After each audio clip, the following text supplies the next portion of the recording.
Ladies and gentlemen, distinguished guests and seekers of truth, there are few ideas as powerful, as sacred, and as universally human as the right to choose. It is the right upon which every other freedom depends, the right to think, to believe, to speak, to live, and to love according to one's own conscience. Throughout history, humanity's greatest struggles have not been over wealth or power, but over the right to make choices, free from tyranny, free from fear, and free from control. Every step forward in human civilization has been, in one way or another, a reclaiming of this fundamental right to choose. To choose is to be human. From the very first pages of human history, choice defines our existence. The ancient stories, whether in the Garden of Eden, the Greek myths, or the moral parables of every culture, revolve around the tension between freedom and obedience, between choice and consequence. Theologian Søren Kierkegaard wrote, "The greatest hazard of all, losing oneself, can occur very quietly in the world, as if it were nothing at all." When people are denied the right to choose, they lose not just liberty, but their very sense of self, their moral agency, their humanity. Choice is what allows us to discover and express our values. It is what gives meaning to good and evil, to faith and doubt, to love and loyalty. Without the ability to choose, virtue itself becomes meaningless, because it is only through freedom that moral action has worth. As for political choice, the right to choose one's leaders to represent us while fashioning our nation's laws is the beating heart of democracy. From the Athenian assembly to modern parliaments, freedom has always been measured by one test: are the people allowed to choose? Thomas Jefferson wrote, "The God who gave us life gave us liberty at the same time."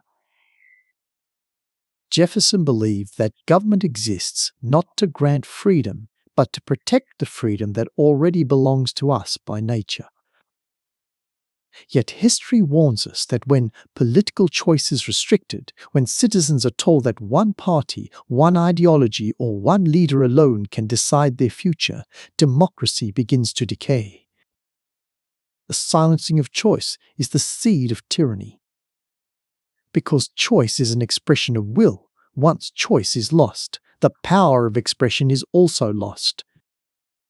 Even in the 21st century, we see the struggle to retain choice being replayed.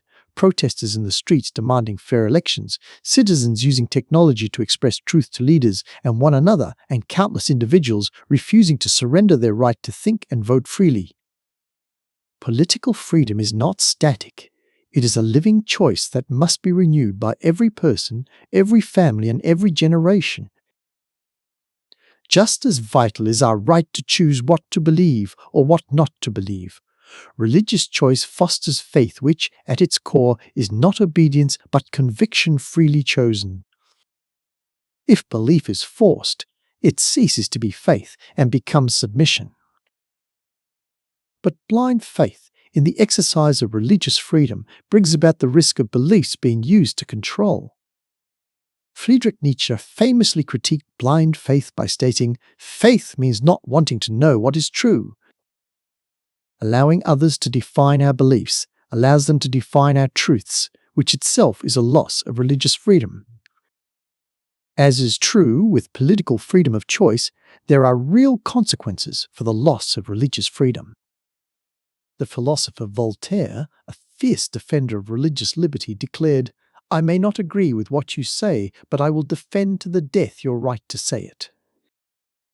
In one brief statement, Voltaire reminds us that our freedom of belief is very much dependent on allowing others their freedom of belief. This idea became one of the cornerstones of modern civilization. From the Reformation to the Enlightenment, from the early martyrs who died for their faith to the secular thinkers who fought for freedom of belief, the world has learned, often painfully, that the soul must be free to seek its own truth. Every faith, every philosophy, every system of meaning is diminished when people are punished for choosing differently. Beyond politics and religion lies the most intimate sphere of freedom, personal choice, the right to govern one's own body, mind, and destiny. This is where the right to choose becomes deeply human and profoundly complex. It is about education, identity, health, relationships, and the power to determine the direction of one's life. It is about the freedom to say yes or no, to dream differently, to love differently, to live authentically, so long as our choices do not unduly infringe upon the choices of others. Friedrich Nietzsche stated, "Freedom is the will to be responsible to ourselves." And Eleanor Roosevelt once reminded us, freedom makes a huge requirement of every human being. With freedom comes responsibility. This responsibility includes mistakes, misjudgments, and errors. But without freedom of choice, mistakes serve no moral purpose. They only damage and scar.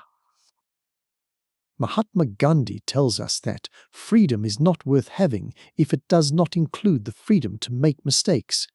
Mistakes are learning opportunities that help make better choices based on moral principles. Indeed, the right to choose does not exempt us from moral duty, it demands it. Personal choice is not license to harm, but the opportunity to act with wisdom, empathy, and integrity. Viktor Frankl, a psychiatrist and Holocaust survivor, wrote, "Everything can be taken from a man but one thing, the last of the human freedoms, to choose one's attitude in any given set of circumstances, to choose one's own way." Personal freedom must always be balanced by moral awareness.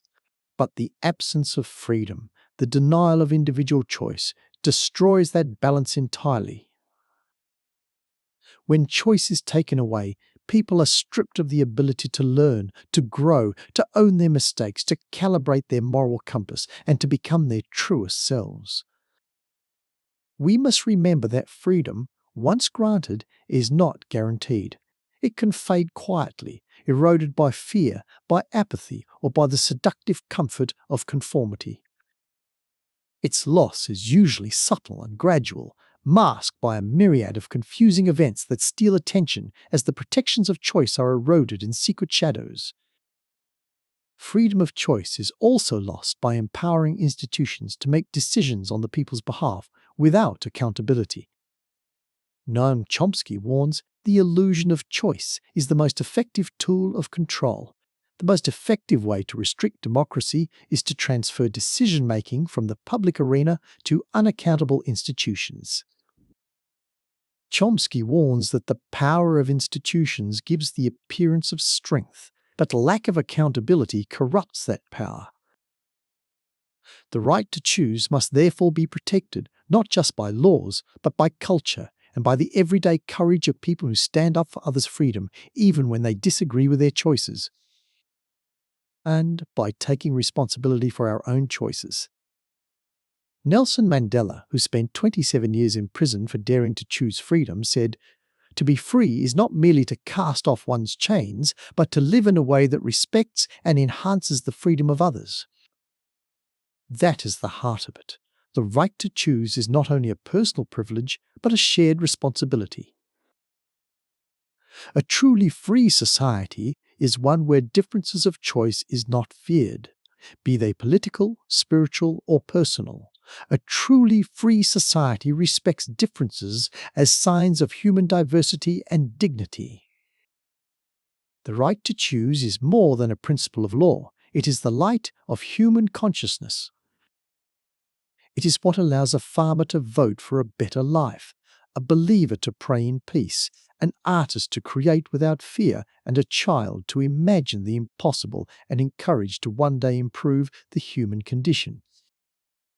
Every generation must decide, will it defend the right to choose, or will it surrender it bit by bit until it becomes a memory rather than a right?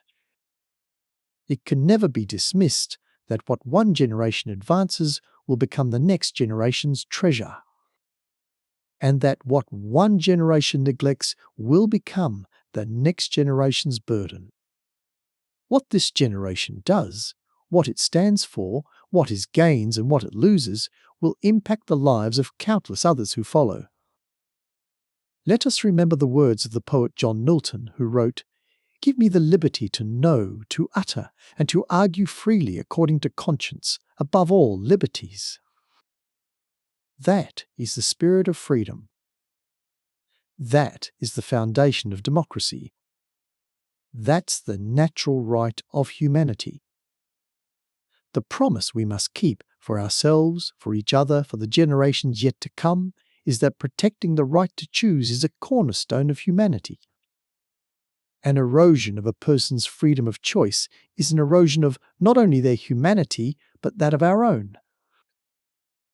The right of political choice is not relegated to any particular form of government. It is natural to humans. We must use care to not let the voice of our political expression become suppressed, because a suppressed voice soon becomes a silenced voice. We must not give over our right to religious choice to organizations that will codify a belief system that robs us of genuine faith. We must retain the agency over our own bodies by acting responsibly in its care. And above all, we must keep our minds liberated, because when we lose our mind, we lose all else. We must keep in mind that when we cause, facilitate, deny, or simply allow another's loss of freedom of choice, we forfeit some of our own. Thank you.